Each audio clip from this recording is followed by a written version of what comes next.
தமிழ் மக்களுக்கும் உலக தமிழர்களுக்கும் ஒரு நல்லது நடக்குதுன்னா கண்டிப்பா நான் களத்துல இறங்கி அவங்களுக்காக பாடுபடுவேன்.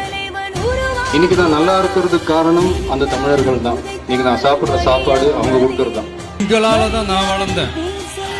அதனால என்ன வச்சு நீங்க எல்லாரும் ஒரு நல்ல நிலைமைக்கு வரணும்னு நான் ஆசைப்படுறேன்.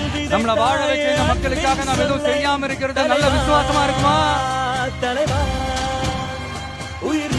ஒரு லெவலுக்கு மேல காசு சேர்த்து என்ன செய்ய போறோம்? நமக்கு இந்த வாழ்க்கையை கொடுத்த நம்ம மக்களுக்கு நம்ம என்னதான் செய்ய போறோம்? கேள்விகள் மனசுக்குள்ள வந்துகிட்டே இருந்தது. இப்படி எல்லா கேள்விகளுக்கும் ஒட்டுமொத்தமா ஒரு விடையை கண்டுபிடிக்க யோசிச்சப்பதான் அரசியல். இனிமே கவலைப்படாதீங்க. உங்க மகன், உங்க அண்ணன், உங்க தம்பி, உங்க தோழன், உங்க விஜய்